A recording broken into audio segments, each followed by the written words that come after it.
Harapan tidak mengenal batas waktu dan usia. Melalui kabar baik, manusia saling bertukar doa. Inilah kabar baik hari ini.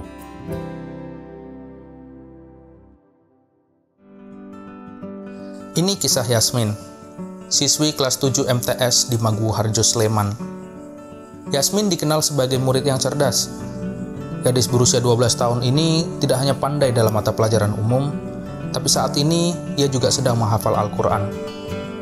Namun, akhir-akhir ini Yasmin sering tidak masuk sekolah karena menjaga ibunya yang sedang sakit.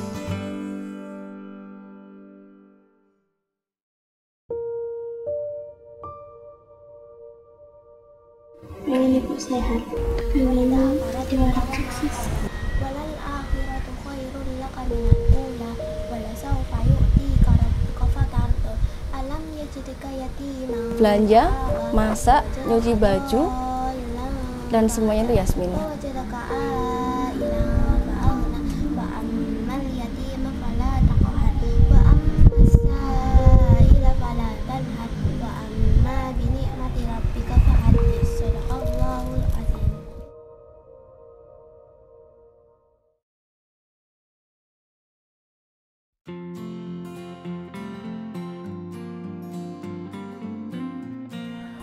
Beberapa hari lalu kami mendapatkan DM dari salah satu orang baik.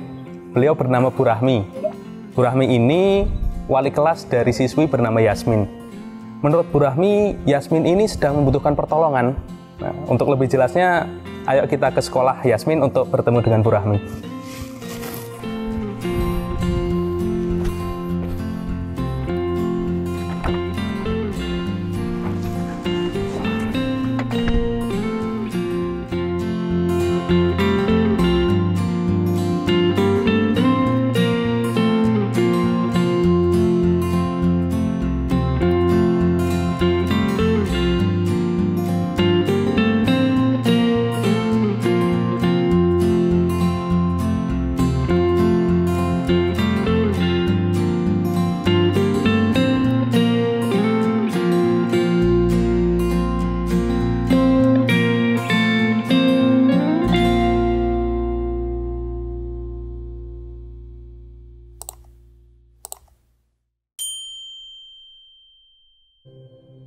Alhamdulillah, senang sekali.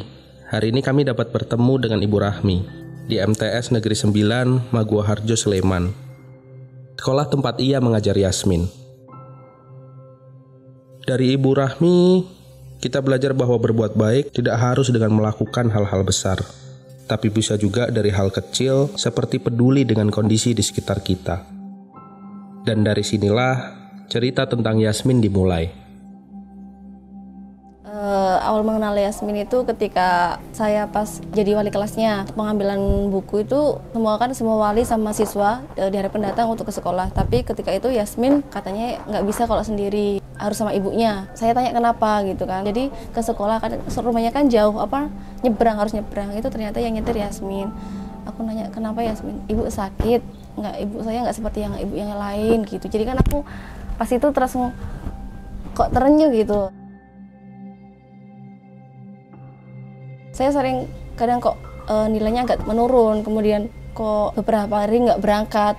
Ternyata dia anaknya agak pendiam, mungkin karena mental mungkin ya dari SD yang nggak ada ayahnya, kemudian harus mengurus ibunya, itu mungkin dia kurang sedikit bersosial karena fokus ke ibunya kayak gitu. Saya sebagai wali kelas, saya ingin ada pendekatan sedikit ke keluarganya. Suatu hari itu saya main ke rumahnya, ternyata ibunya itu ngontrak di situ, ngontrak hanya berdua sama Yasmin, kayak gitu. Ternyata ibunya sakit-sakitan sejak dari dia SD, dan semua kegiatan untuk perlengkapan di rumah kayak belanja, masak, nyuci baju, dan semuanya itu Yasmin. Tapi sebenarnya dia punya bakat yang bagus. Ternyata dia punya hafalan, dia tahfidz. Itu di rumah dia menghafalkan sendiri di rumah dari sejak SD. Sekarang tuh udah dapat juz 30 sama mau jalan juz 29. Udah beberapa kali juga dia ikut lomba tahfidz. Lomba lomba tahfidz saya juga baru tahu berapa kali ke sana itu baru tahu. Saya lupa dia juga pinter beberapa kali ikut lomba kaligrafi. Saya juga baru tahu itu. Dia kalau dari pelajaran juga sekarang udah mulai meningkat lah rajin kayak gitu. Kalau sholat itu kata ibunya malah sering jamaah maghrib isya itu di masjid itu sama teman-temannya, kadang ngaji bareng kayak gitu. Padahal nggak ada yang nyuruh, tapi mungkin dia anaknya udah baik, pokoknya baik gitu lah. Dari Ibu Rahmi, kita mendengar cerita tentang sosok Yasmin yang sangat memikat hati. Yasmin adalah sosok anak yang memiliki semangat luar biasa. Sepulang sekolah, kami ditemani Ibu Rahmi untuk berkunjung ke tempat Yasmin. Perjalanan dari sekolah ke tempat Yasmin kurang lebih sekitar 10 menit.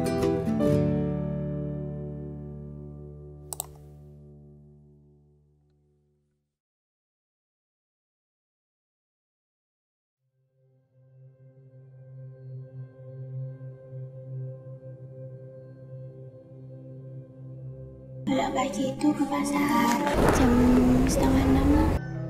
Kalau udah habis ke pasar, siap-siap mau ke sekolah. Nanti kalau udah habis pulang sekolah, nanti beres-beres masak. Tapi kadang masaknya juga sebelum berangkat sekolah. Kalau belajar itu habis maghrib atau habis isya. Sejak kelas 1. Kadang di rumah, kadang di sini. Hafalnya itu kalau selalu aja.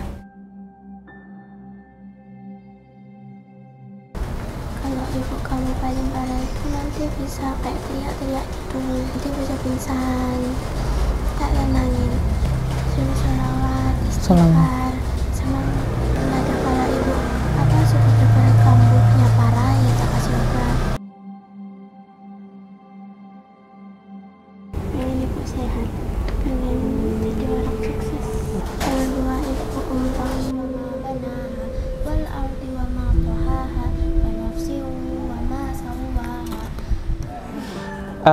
Diceritain coba Yasmin hafalannya sampai mana, terus pernah ikut lomba apa aja tuh.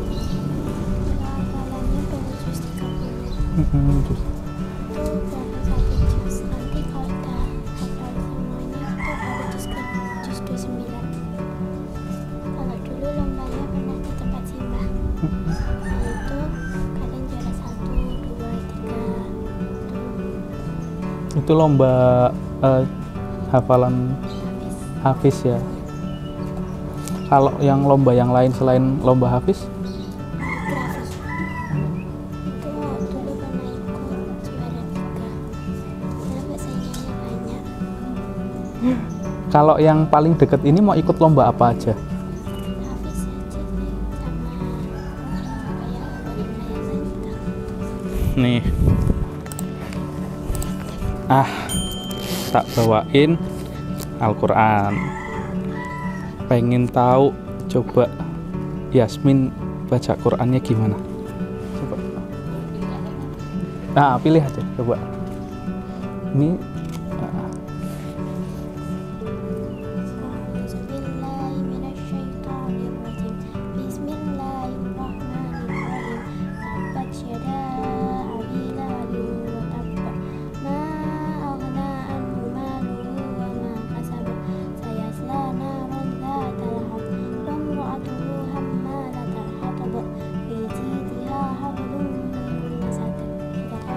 Sadaqallahul Azim.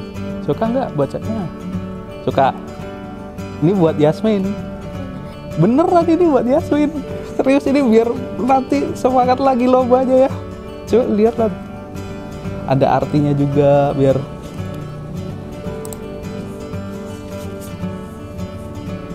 Gimana? Seneng.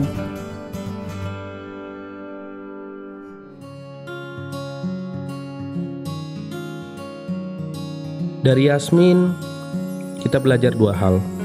Pertama, ia mengingatkan kita akan pesan Nabi untuk menjaga surga yang berada di telapak kaki ibu. Kedua, ia mengajarkan kita bagaimana memaknai sebuah cinta, bagaimana melapangkan kesabaran, serta mengajari kita nikmatnya bersyukur dan bersahabat dengan takdir Tuhan. Ibu Rahmi adalah gambaran lain dari kebaikan. Kepedulian terhadap anak didiknya tidak terbatas di dalam ruang kelas. Ia menerabas sekat-sekat jam sekolah dan berkorban waktu di sela-sela kesibukannya, meluangkan waktu untuk menengok Yasmin yang jarang masuk sekolah. Dari dua sosok ini kita belajar memaknai kehidupan. Seperti halnya pepatah Jawa, hidup itu harus migunani tumraping lian. Bahwa hidup harus memberikan manfaat sebanyak-banyaknya untuk orang lain.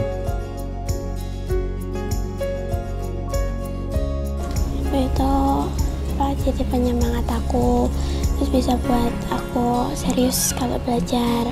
Nanti kalau itu aku bisa bantu ibu, pengen ibu sehat.